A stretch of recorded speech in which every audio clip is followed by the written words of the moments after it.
Welcome to JustWannaQuilt, a research podcast coming out of Tulane University Law School, where we explore all kinds of things, stories about quilting, tools, field trips, maybe some famous quilters stop by, and, of course, a little bit of copyright thrown in just for fun. This is Elizabeth Townsend Guard, your host, and I'm a law professor at Tulane University Law School and a faculty fellow at the A.B. Friedman School of Business at Tulane. And I just want to quilt. So today we have Tara Miller. Our great friend Tara Miller is here. She's talking to us about the Altanta Quilt Study Group and their first big event that's happening in September. I'm Tara Miller, and I'm calling from Atlanta, Georgia. The reason we say that is because we stayed with Tara, not just me. I'm like, hey, can I come stay with you? She's like, sure. I'm like, can I bring two teenagers too? And can you pick me up at the train station? Totally. And can you? Oh my God! In the car rental, that was horrible on 4th of July. Where they're like, oh yeah, we can't take your car back. Like I'm in tears. I'm like, what do you mean you're closed? Oh. It worked out. It did. You're like, please don't come back to town. I'm totally fine if you come back to town. I'd probably come as a soloist. So, okay. Mm-hmm. So quilt history. You're putting on the you started the Altanta Quilt Study Group, which is about quilt history, right? Absolutely. And we're having our first annual symposium in just a few weeks, September 27th, 28th, and 29th. Insanely great. Now, let me ask you a question. Sure. Why are you interested in quilt history? You know, that sounds like it'd be a simple answer, right? And I am interested in quilt history, I think mainly because of women's history. Of course, It's broader than that for me. I've always been interested in history in general, and then how women have contributed to our society in often silent and behind the scenes ways has always intrigued me. And I think quilting has always been a part of that. So I think it really comes down to the history of women and women's work and how that actually has impacted our world in ways that we don't often think about. Yeah, I totally agree.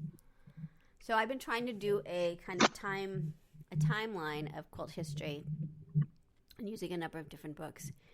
And I think that quilt history is often also the story of the repeating block. That at least for the U.S., the sort of development and history of repeating blocks is a very big part of the history. Do you agree with that? I do, but I'd like to hear a little bit more about what you mean by that. Well, repeating blocks. So I think that here's what I think is happening in history. This is what my guess. This is my only been immersed in it in a month. Okay, hit me. Yep.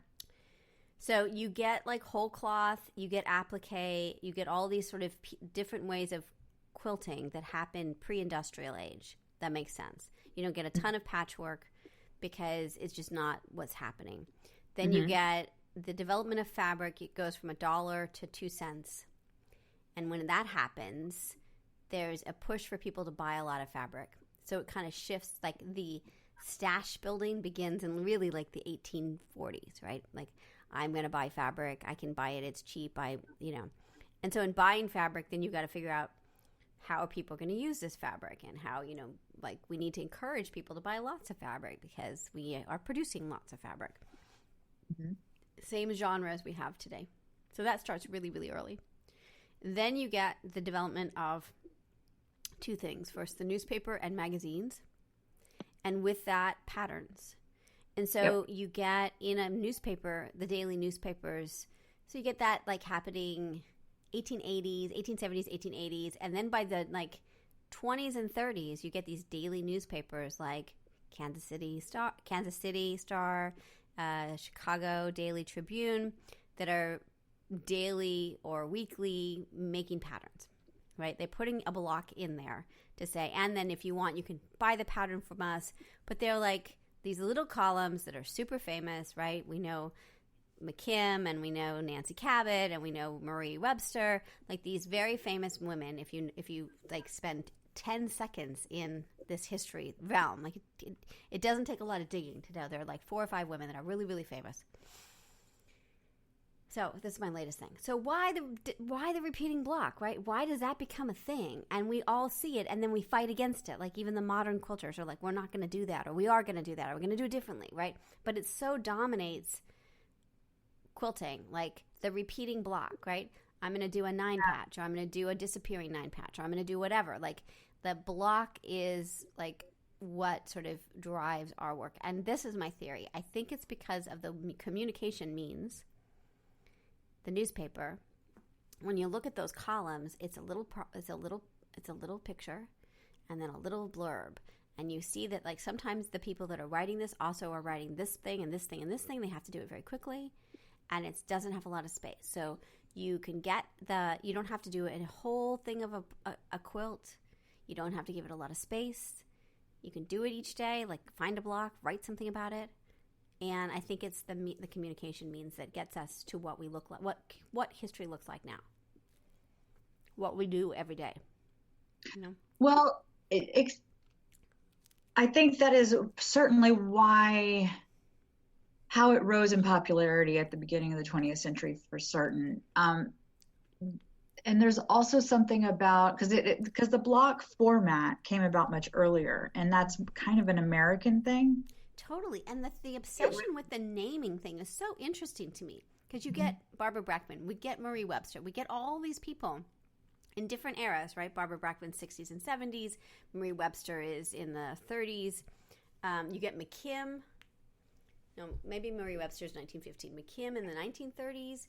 Like they all want to document the names of these blocks, and they all want to. I know they all want to identify, and sometimes they're like in olden times, in frontier times. We want these blocks to be old, whether they are or not, right? There's no like, I don't know, it's just weird. It's like this historical placement of these things over and over again, which as a historian is super weird.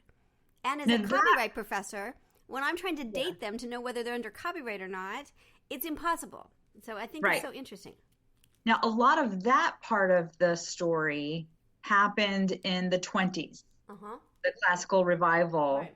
Everybody was reaching back for, and even if a block was new, they were billing it as, selling it as, with as this old, romanticized, a lot of it's the most amazing historical thing I've ever experienced. I'm a cultural historian by training. I am so shocked that it's like, it would be like you made this really cool pattern, right? And then you'd be like, women from years past have used it, and you're like, maybe that's true, right? Maybe somebody else made it and you don't know, but you really did make it, and now you're just pretending like it's olden times. Yep. Yeah, that was definitely weird, right? Well, are there other areas of history where that happens? Like, I have no idea. But I think from a copyright perspective, here's the interesting thing. Ready? Okay. Yeah. We take whatever anybody says as true.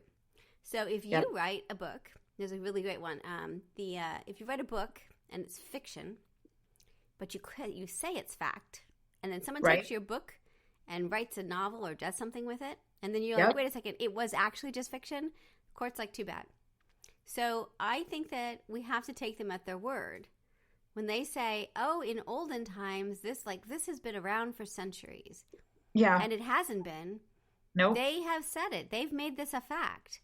So we have to, even if it's not true, it is, we take it as a fake fact that we can rely on. What do we think of that? That's what the courts would do. Yeah, we do take it often as fact, whether or not we should. Yeah. I don't think we should. No, I think you have to.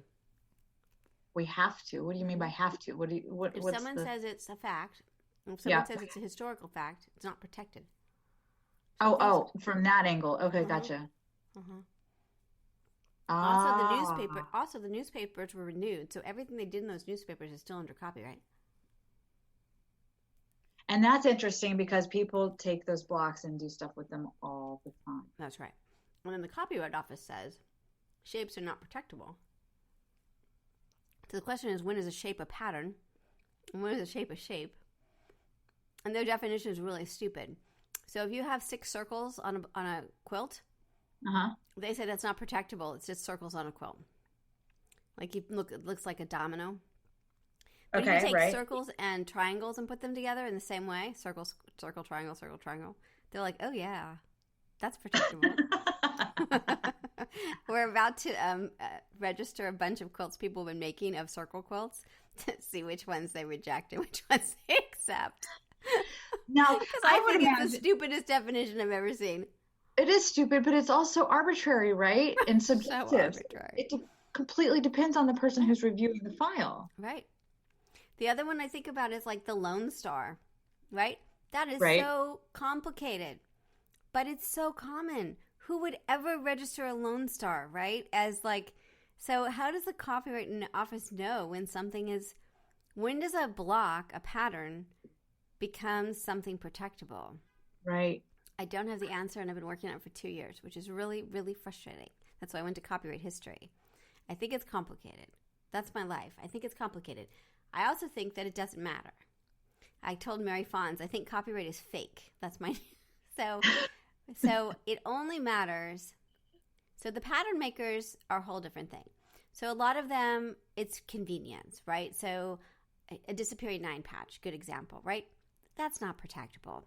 And their version of it is not protectable. And they may express it in the directions themselves are not protectable, but the expression is. But the protection is so thin that, like, you're not going to spend $100,000 going after someone for copying your pattern. Like, it's just convenience, right?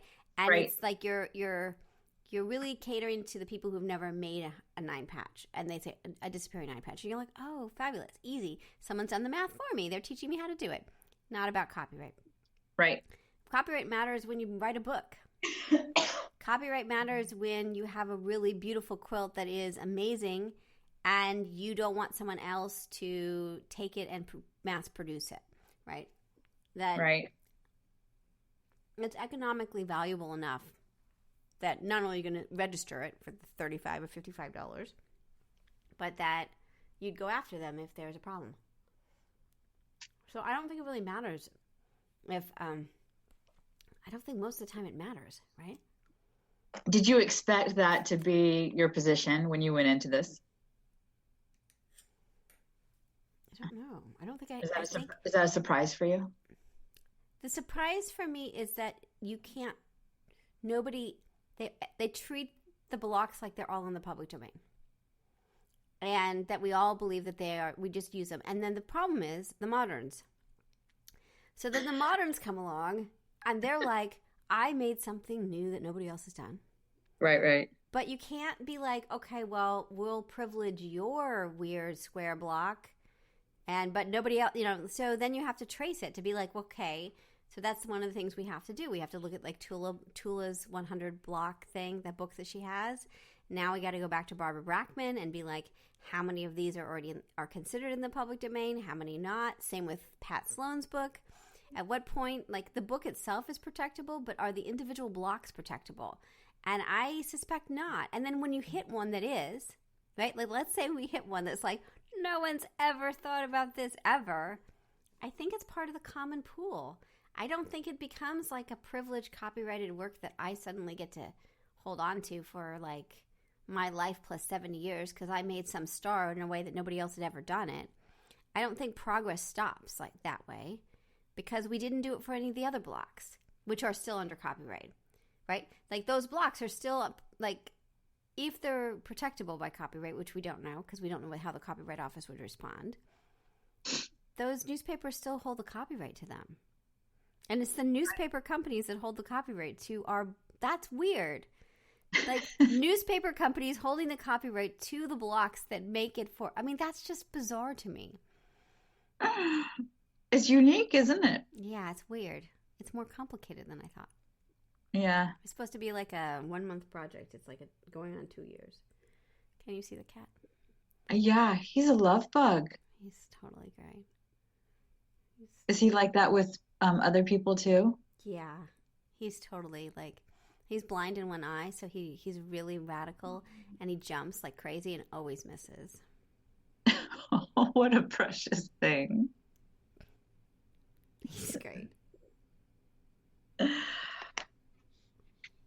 Okay, so that's my rant. So I don't know, and I think what's also really interesting is how ahistorical we've gotten as a quilting world, but that people really do want the quilting history. Like we did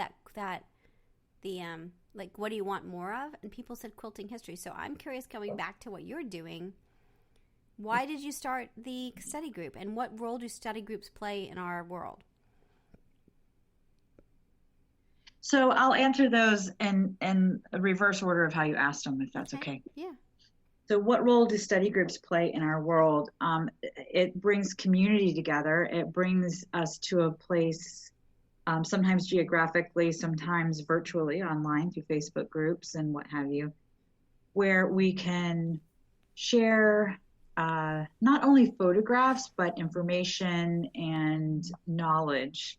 Not just about the quilts either, but when you're studying the quilts, what you're also studying is industrial history, Right. textile history, Right. political history, Yep. migration, immigration, It's all of it, right? cultural Yeah. history, when you start thinking about how certain dyes came about, science, when you start bringing in when and where and how synthetic dyes came about and that sort of thing. So what role they serve us is they bring us all together where we can share that information, I think. And why I started the Atlanta Quilt Study Group is, and some of your listeners will be familiar with the American Quilt Study Group, which is not affiliated with us directly, but I've kind of taken a cue from them. And that is obviously a national group. And it's a bit of a scholarly group. They do academic research and present papers once a year at a seminar. That's the gathering, annual gathering, and come together and study certain topics about quilting and quilt history. And then not affiliated with them, but still participated in by some of the same people are some regional study groups. So there is a Southeast regional study group, there's a Florida quilt study group, there's a Tennessee quilt study group, there's a MOCA, which is Missouri, Oklahoma, Kansas, and Arkansas. There are a few others.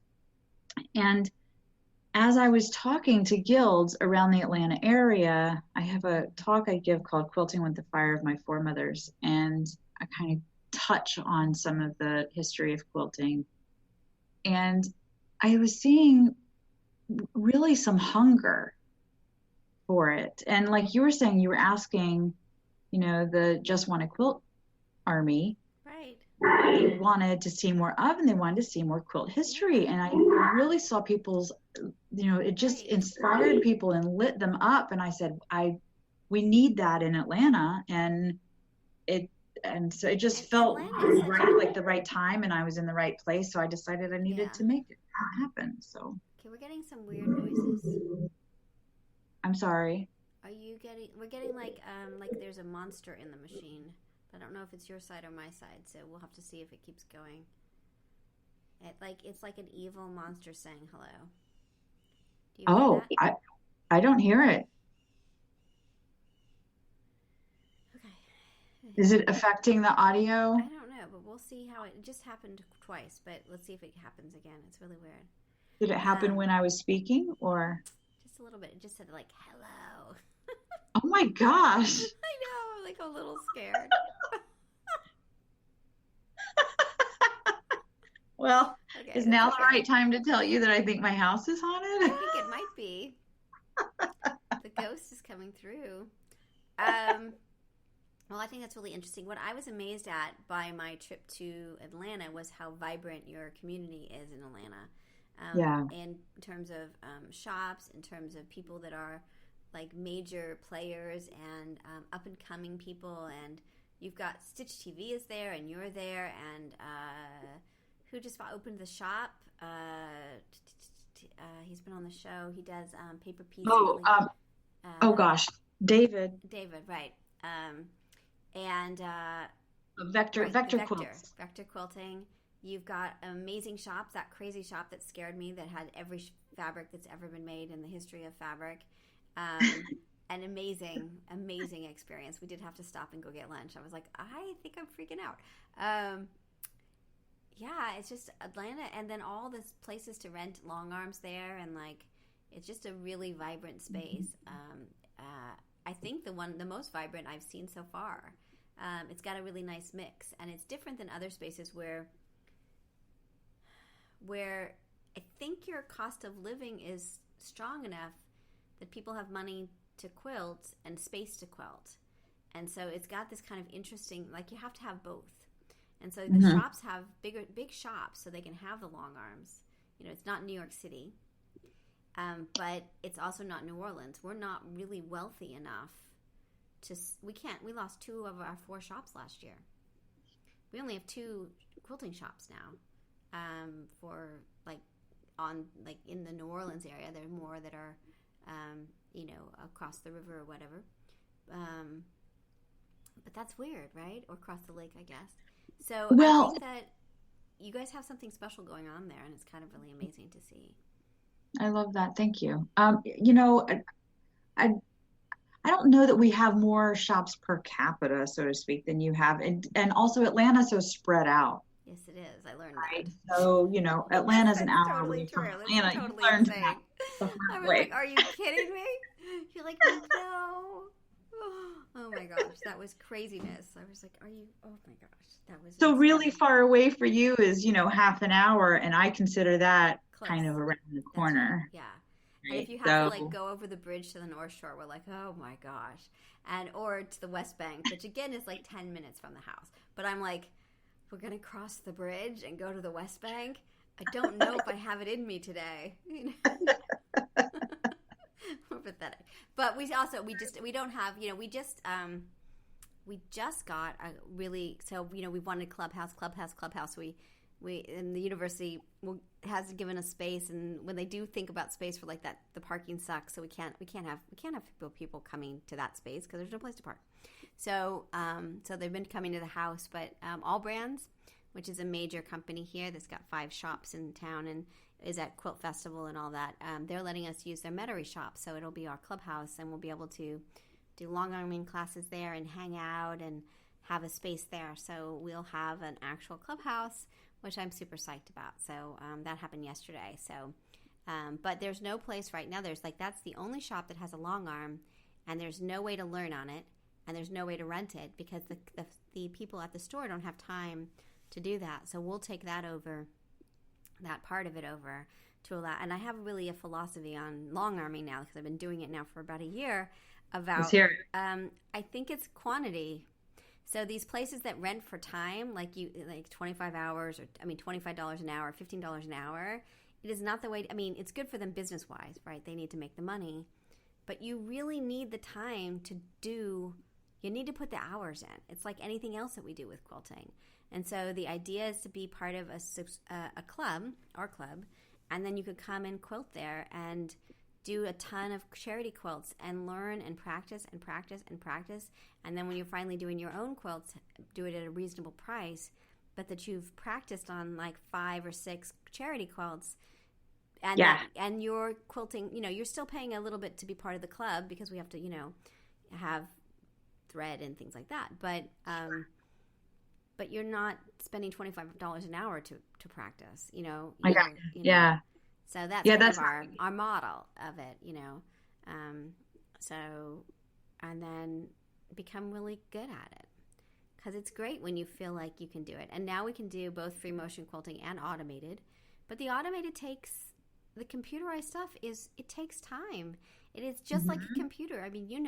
You're like computer maniac, and like doing stuff on the computer doesn't make it faster or easier. It's just a different skill set. And so thinking through that as well. So that's kind of what we're thinking about. So you take classes and you learn, and then you've got a bunch of time that you can practice. And then once you get certified with us, you can then be one of our teachers and sort of spread the word so that everybody keeps, giving back and being able to use this and all that. So that's kind of the idea. Think about this concept of being a professional in this field. And is it something that, do we need to differentiate between the amateur and the professional, or the young entrepreneur versus like these categories? What do you think about these categories? And does it matter? No, I think the categories are artificial. I think so too. In that I find that if we let things happen naturally, things fall into the places that they're supposed to be. Yeah. And if you work toward whatever your goal is, and you can pay attention to keep to your lane, right? Pay attention to what you're doing. Don't worry about what everybody else is or isn't doing. Just keep your eye on your ball. Yeah. And, make your community with whom and where you would like that community to be. And just let everybody live and let live, right? And, if they're doing it part-time and that is feeding their soul and their pocketbook and their needs for their family and themselves, then I'm not going to begrudge that. Yeah. I think that, when I say artificial, I don't mean that means it's not real, that some people are working 80 hours a week at it and some people are working 20, but I don't see why we should find ways to divide us. So I think that their argument is, and I understand it, is that the hobbyist who puts out one pattern saturates the market and makes it harder for the professional. And I think that's the essence of our internet society, and that it would have been hard as an individual to put out a pattern in 1985, right? Because there wouldn't have been any distribution mechanism except your local quilt shop. But now that we're able all to post it online, that's the essence of the problem with the music industry and every single industry is like there's no more I can make a movie, right? Like I have iMovie and I can use my phone. Like that's just the nature of where the times we live in, as opposed to the quilting industry itself. That you're going to have a wide range of people trying to make money off of it or not making money, and that we are all users and creators at this point. So we are, and if you make something people want to buy, they're going to buy it regardless of what other people are doing. Right. And there's everything is saturated right now. It's not just the quilting industry. Exactly. That's, like you said, the nature of everything being online. And let's say a fiction author. Well, some people do that full time, right? And other people have to do it on the side. For people who don't know, I'm a content developer, a technical writer in the software industry, and I work with, a lot of people who came to technical writing did so because they, like me, got a degree in English literature, and maybe, I wasn't a good enough fiction writer to make it in that full time, but that's just my story. But at any rate, I work with a guy who has published part-time. Does that mean that he's not a real writer? Right. Right. So. Right, and like the authors that we know, like Eric Maria Remarque, who wrote All Quiet on the Western Front. All my references are World War I because that's what I did in my dissertation. He was working as a newspaper guy, and he was writing his novel on the side. I mean, I think that like defining it by the other thing I think is if you can make your money and you can do it full time, and you're happy doing that, I think that's awesome. But I also think that I look at the entrepreneurial side of it, like because we work a lot with entrepreneurs.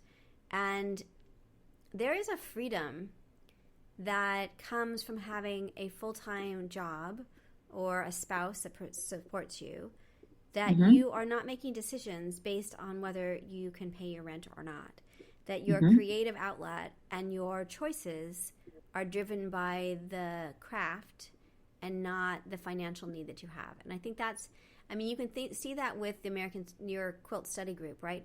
If you had quit your job and you're like, I'm going to make this study group, right?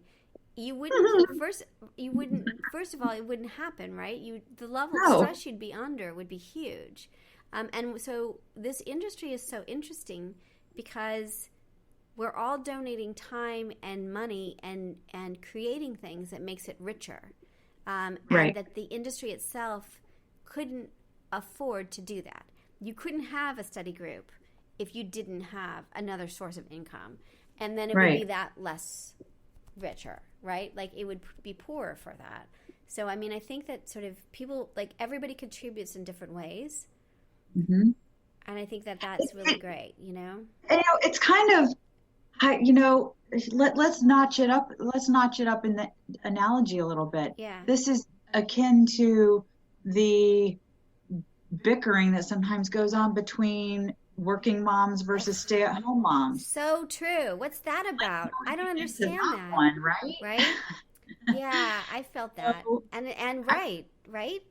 Just let people do what's right for them and right for their family, and you do what's right for you and your family, and let, peace. And we all struggle, and we all have these struggles, and nobody struggles like, I mean, sometimes people are worse or better struggler, right? Like, but yeah. Some people create struggle for themselves where it's not necessary. It's true. And so, I mean, life is sometimes just hard. I mean, life is hard. This last year, our house got hit by lightning.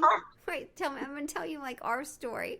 Our house got hit by lightning in August. We had $80,000 worth of damage to the house.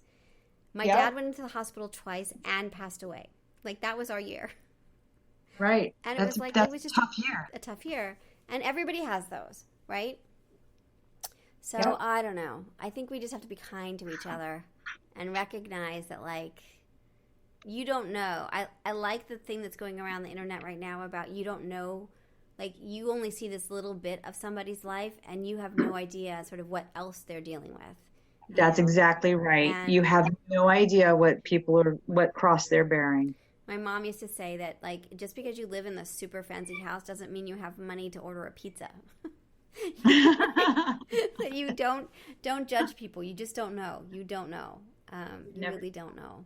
You really don't know. So I think the quilting is a really interesting space. I think it's professional. I think it's hobby. I think some people dabble. I think some people are obsessed. And I think it's really hard to do. I mean, it's simple, but it's also going to be really hard. I'm really into curves right now, and I'm having a really hard time with them. Have you tried the glue basting?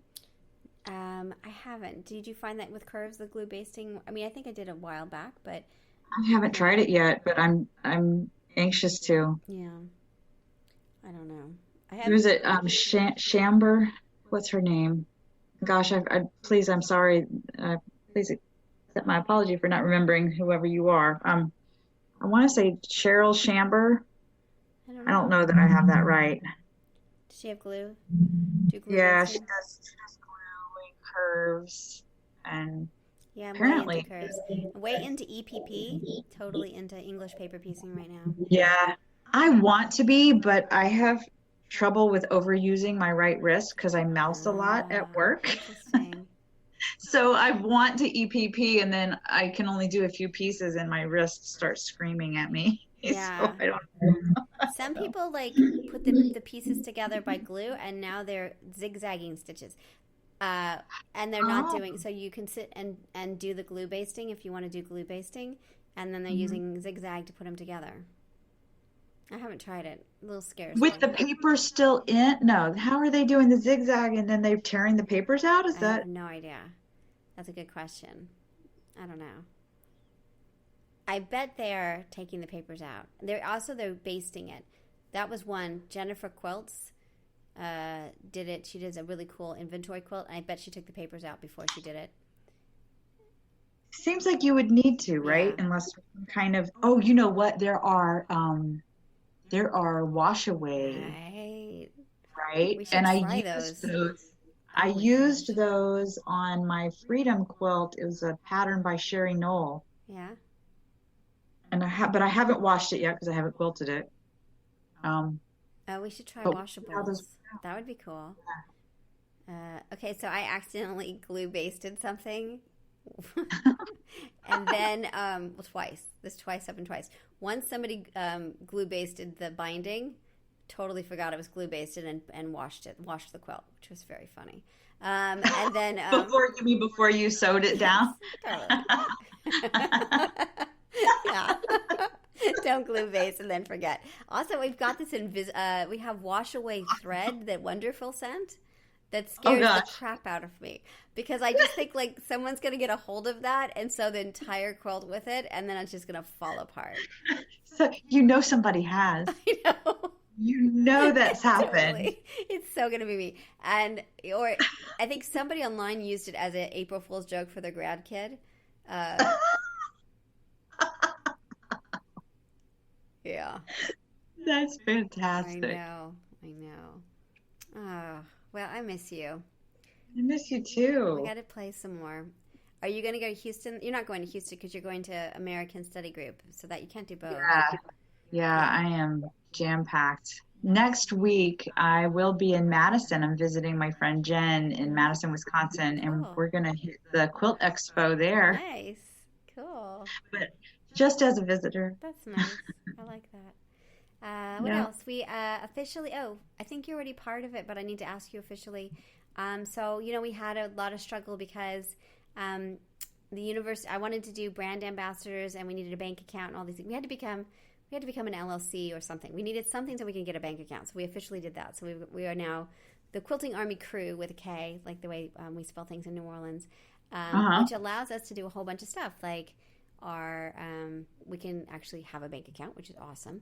But we can also promote patterns or do a consignment shop or do all those things that we were talking about is now available. And I would love for you to be part of our core team that really is just thinking through what we want to do. We're going to have 3 levels, which is the core team, which is like, Tara, help us think about what do you think of this idea? The commanders, so people can submit, like, do you want to do a project for us? Like Willa Olson is doing our inventory quilt, and we're using AccuQuilt is sponsoring it. So we have her helping us think about how to use the AccuQuilt to do an inventory quilt of your stash.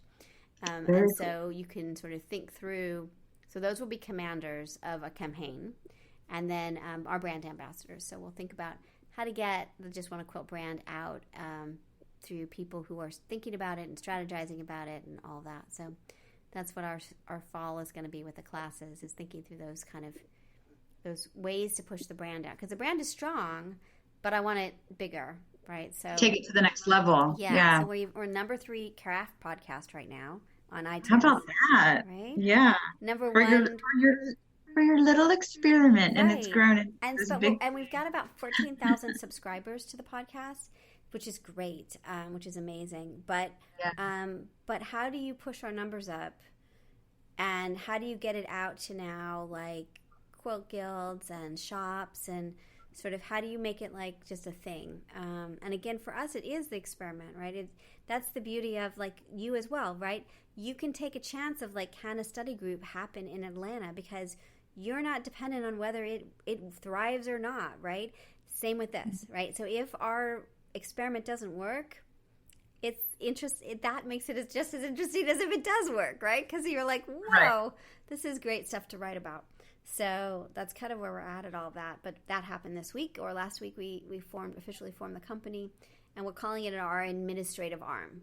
So it allows us to have contracts with people and have ambassadors and all those things that we couldn't do while we were in the university. It really stopped us for about 6 months in terms of our development, because I couldn't send you out as a representative because it would be under the Tulane flag, and that's not reasonable because you're not an employee of Tulane.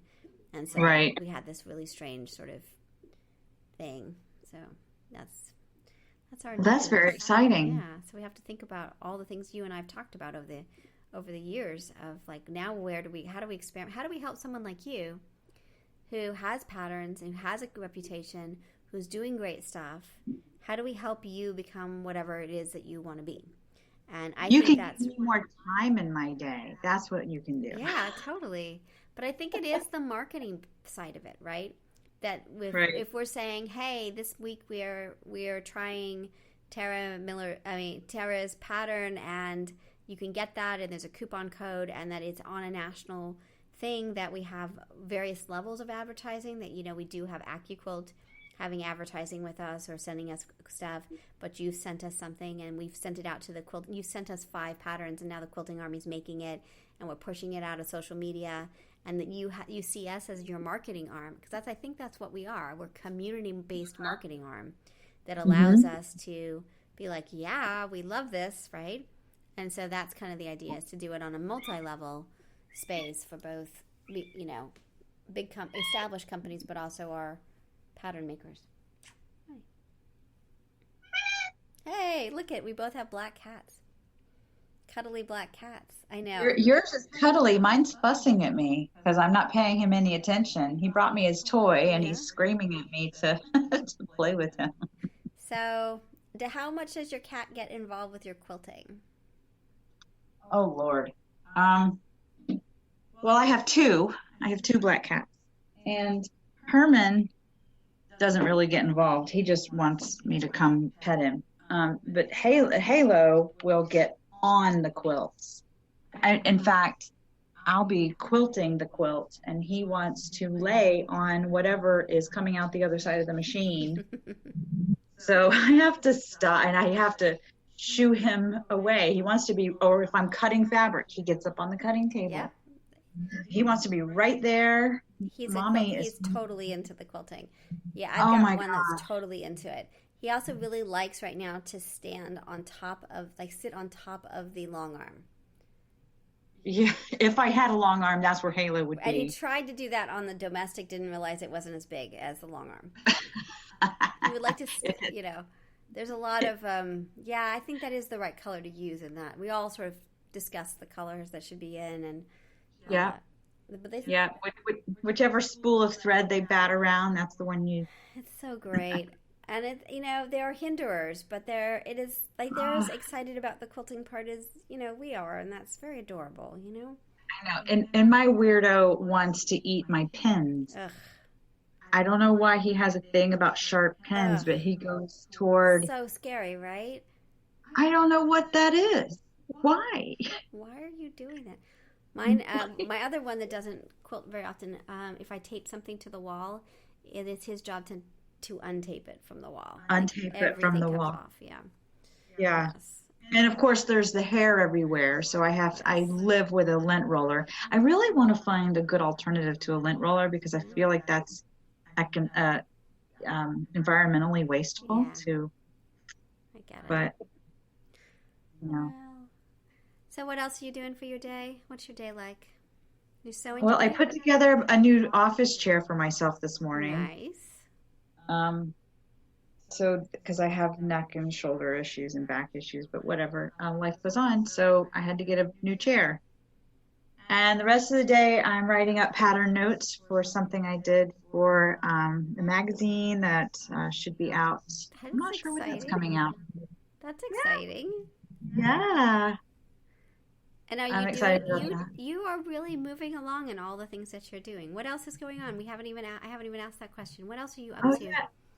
So I really need to find. My day job has been very demanding lately, so I haven't been I haven't had as much time as I'd like to devote to other things. So I have a few patterns that I really just need to get written up. Yeah. Get them out. I really need more patterns published. And I'm participating in, Sam Hunter's Design Studio. Yes. She's doing a back to school blog hop. Oh, that's nice. The month of September that I'll be on day 9 of that. So, and it's really cool. So a lot of people just sharing nifty tips and tricks. Each person gets a day. And in fact, I think you might find something for your curves and glue basting in that. Yeah. Cool. In that blog hop. So I like it. And then I've decided that I need to after that, I'm going to kind of back away from doing blog hops and things like that because I really need to focus on getting my brand out. Yeah. I think that's next year. And I feel like my creative voice is changing. Really? In what way? And maturing. Yeah. And I can feel things brewing, and I have a few ideas that I want to explore next year. So I got to get through the end of this year. I like that. With the study group, and I'm super excited about that. We have So it's going to be 2 days of quilt study and lectures and a museum visit. And then on the third day, I'm teaching a workshop. Nice. And then do you know, of course you know, QuiltCon will be here in Atlanta in Yes. 2021. I know. It's so exciting. And I have something I would love to do. When are the call for entries for teachers Partnership for that. Yeah. When do you? Have they put out the call yet? They always put out so late. It's so early for. Yeah, I don't think they have put it out yet, But it happens before the other one happens. It's weird. Like they overlap in because we're not going to QuiltCon Atlanta. We're not going to Atlanta? Yeah, we're not going to Austin. It's just too. You're not going to Austin, but you're coming to Atlanta, right? Definitely. I'm staying with you. Yeah. I'm going to have to make sure all my beds are ready. I'm bringing my crew, right? It's true. That's not even a choice. No. Yeah, I don't know. You help me. I have to find out. I need to make sure that we, I should email them and find out when their teacher faculty thing is, because I have to. Yeah. I taught at QuiltCon in Nashville. I did 2 lectures and a course. I have. I'm hoping to submit, or I plan to submit, a proposal for a lecture that I'd like to give. I figure if it's in my backyard, right, they'll be fine with it. That'd right? be good. And I'd love to partner with them, the Altanta Quilt Study Group. Yeah. With QuiltCon and do something and bring in some of my local guilds on that, and Quilt Mania is a new friend. Oh, that's cool. The magazine and book publisher. Lovely. They're cool. Based around here too. So talk about. What else I really want to go to that's in your area is fabrics.com is there. Yes, and you're never going to believe this. What a small world. So I taught a class on the 18th. When was that? Last weekend? Yeah. I lose track of time. Yeah. I taught a class up at Andy's shop, the Sewing Dock. Right. And one of the women in my class works for fabric.com. No way. Yes, oh and she is actually somehow in charge of the online presence and promotion. Oh, that's so cool. And yeah, really interesting. If you get a chance, there was another person I connected to with that. I would love to interview them because I would think that it's a really interesting model. I find that what's interesting is when you're looking for a fabric that like I ran out of a little bit of Tula Pink fabric and needed more, and I looked locally and I looked at Fat Quarter Shop, and fabric.com was the only place I could find it. So I thought it was really interesting that we do need spaces that have fabric that is not in the shop you know what I mean? Like they have current but they also have a huge amount of other stuff. And I thought that was really interesting that I don't know, just the way we think about fabric and how it comes and goes. But you might not use it for 2 years. And so when you get around to using it, you're like, crap, I need another yard. Or just even a quarter yard, right? Right. Yeah. Yeah. Well, I would love to chat with them. That would be fun. All right. I'll see if I can hook you up. Yeah. See if they want to come on the show. Talk about fabric.com. Cool. Yeah. She and I had an interesting conversation about, buying online versus in a local quilt shop. And what was her take on it? A lot of nodding. We kind of, I think, were about on the same page, and that was that it's great to buy locally when you can. When you can. And the thing is, there are a lot of people who don't have local quilt shops. Well, and that the local quilt shops don't carry what you need. I mean, my husband and I were just talking about that in terms of Amazon and other places. Like, we try to buy locally, but like we have some weird thing that we need that like I really love disposable fountain pens, and there's a certain kind, and nobody here carries them. So I'm gonna have to go online to get it because go online to get it. And the brick and mortars can't carry everything that we're desiring because it's just not. They can't carry everything that you want. And then some people don't live within 100 miles of a quilt shop. That's true.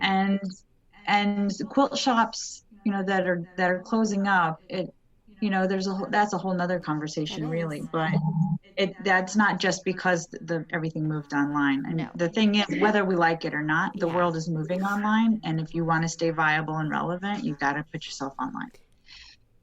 And so it fills a need. It does. It fills a need.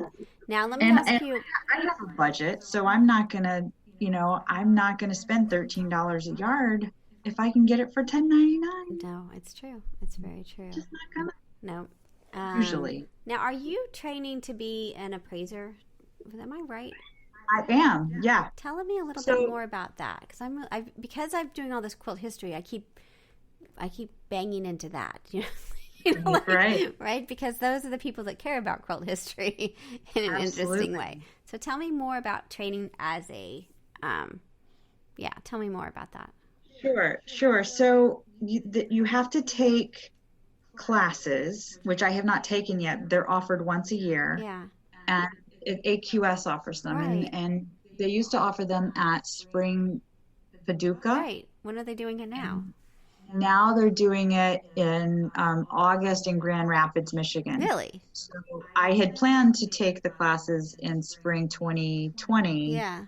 Paducah, but with my schedule has been, I won't be able to take it until August of 2020 in Grand Rapids. So there's the class. It's a 3-day course. August? And then do you know when in August? August, Grand Rapids, AQS Grand Rapids. So it just happened for 2019. That's really interesting and that they moved it. You have to shadow Mm-hmm. other certified appraisers and learn. So you have to have hands-on experience. You have to have appraised some before you can test. So there's the class, and then you have to have the experience of the shadowing and appraising on your own, and then you have to apply to test, and they say yes, you're ready to test, or no, you're not ready to test, and then you go and take the test and hopefully get certified. And after you pass the test, there's a written and a verbal. And how hard? Do you have a sense of how hard that will be? Like, some people are like, "Oh, there's no way to become that because it's so hard." But I think that's a subjective thing. It depends on how are you studying for it? How are you? If you're going to take the class, are you right? How do you do? So I look at the historical texts. I read what the academics have done before me. Yeah. And I just absorb. So I just pay attention and I immerse myself. Yeah. And I absorb and I think before I go to test, I'll probably do some sort of flashcards or something like that, but I'm not to that point yet. Interesting. And they have a reading list online, which is how I got to them because I've been looking at quilt history. So I'm now like, well, if I'm going to read all these books anyway, like, should I become and I love school. So, and I love tests. So I'm like, I could become a quilt appraiser. I don't think I ever want to appraise the quilts, but I could do that, Yeah. I'm on sabbatical in the spring.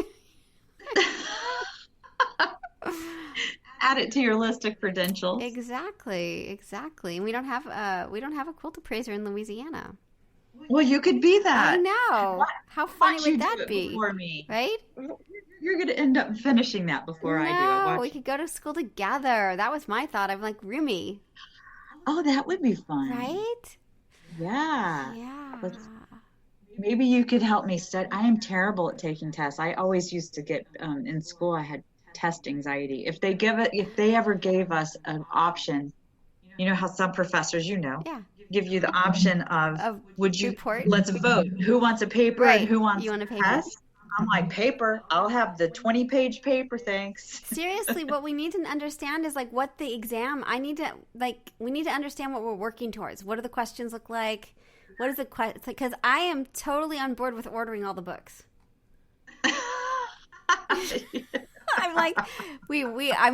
I'm giving this to my assistant on Tuesday. I'm like, we need all of these books. They look great. Preserving textiles, antique quilts from the collections of somebody, just new from the mills, printed cottons in America. I need this anyway for the material the work I'm doing, because I'm still not getting to where I need to go with the sort of, I need to go deeper. But now I want to know what the test looks like. I do too. Let me know if you find out. Right? Because you need to know how you're studying. Like, is it an essay test? Is it a multiple choice test? Is it like, are you supposed to be memorizing things? I hate memorizing things. You totally do have to memorize things. But like what? You have to identify quilt blocks. Well, that's not terrible. Back to the discussion about blocks. You need to know some of the names of common quilt blocks. Right? Yeah, maybe that's the 3-day class. That's part of it. Maybe we do all the reading. We do a ton of reading. Yeah. And then we go to the class, and then we can sort of figure out where we are from there. I like it. We need to know somebody who's done the class. And is it like, do they give you a book? Like Lynn. Ask Lynn. Oh, Lynn's done it. Lynn, she's an appraiser. She's a certified appraiser. Okay. Of the Stitch TV show. Yeah. She's Cotton Art Studio on her own. She's Cotton Art Studio. Yeah. Absolutely. I think we should do this. Absolutely. You know who you need to interview? No, who? And Teddy Pruitt. I don't know. She is our keynote speaker at our symposium. Cool. Will you connect me to her? I absolutely will. You also need to interview Mary Kerr. Mary Wilson Kerr. I went to lunch with her once. You did?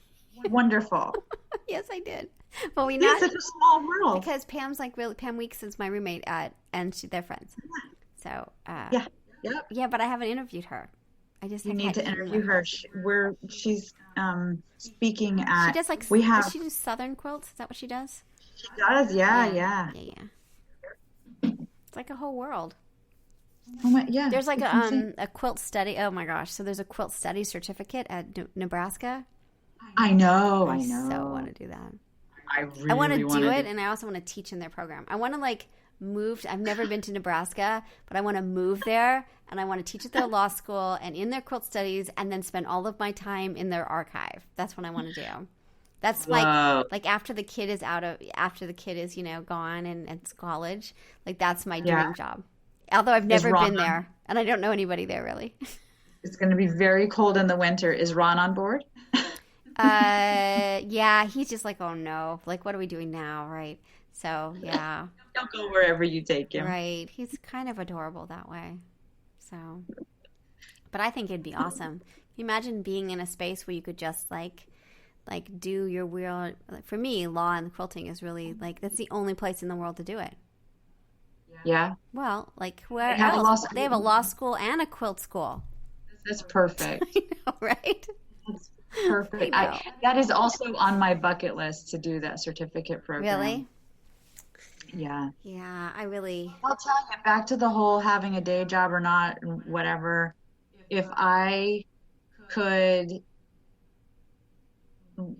find a way to be amongst the research all the time, I probably would. It's true. Yeah. Well, again, as I said, I don't know if it'll be in the spring or not. It really, getting to Nebraska is a little challenging. That's the biggest problem for me, is the physical getting there. But I would really, even if it has to be in the summer, I really do want to spend a good amount of time there, sort of really thinking about these things. But I think, again, thinking through doing this reading list, the study resource, it's going to get to where I just don't feel like I've gotten where I need to be on this, understanding the history of quilting to better understand the underlying legal implications of it, because we're just not there yet. There's just, it's complicated, as everything else is. It's complicated, I will be watching anxiously to see what you discover. Totally, but we need a study group. It'll be good. I have a study group. No. I meant for the appraisal study group. We could get the resources. I really like to write in books. I don't know how you feel about that, but I totally like to write in books. Like, you could read the book, make little notes, then send it me, and I could send it back. Like, we could keep each other on task and read all these books. It took me, after I graduated college and many moons ago, it took me a long time to be able to read fiction without a pencil in my hand. I couldn't read a book without marking in it. That's why we have to have our own copies. We can't just get them at the library, because I can't get library books. No, because I'm just mean and cruel. I had this. Analyzing. So I wrote in this library book. It was in pencil at UCLA, and I had to turn it back in because it turned out my advisor had requested it. So she got it, and then she was like, "Were those your notes?" And I was like, "Yes." And she was like, "They were very good and very helpful." I was reading this book, but it was like I had forgotten to erase them. And I'm in her office. I'm like, "Oh, yes. I did put all those notes in that library book. I am very, very evil." I have defaced the property. I was like, at least it was in pencil. It wasn't anyway, whatever. All right, so now that's on our list. So we need to find somebody who's taking the test. We'll talk to Lynn and see what it is. Is it an essay? Is it multiple choice? How in depth?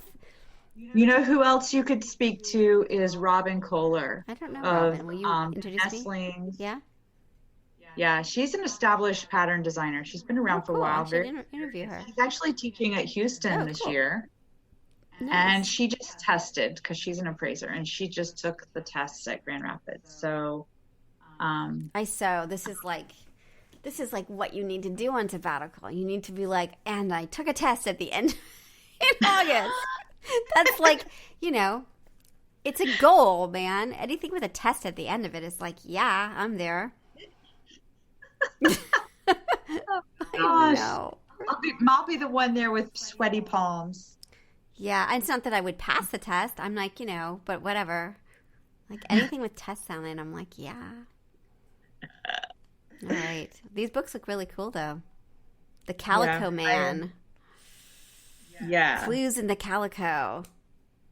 I have Clues in the Calico, actually signed by Barbara Brackman. Whoa. Yeah. You're fancy. I am You're so fancy. Fancy. Oh my goodness. That's a really, really good one. There's probably maybe I don't know how many. Do you see the books behind me? That's Those some are the of ones? the key ones.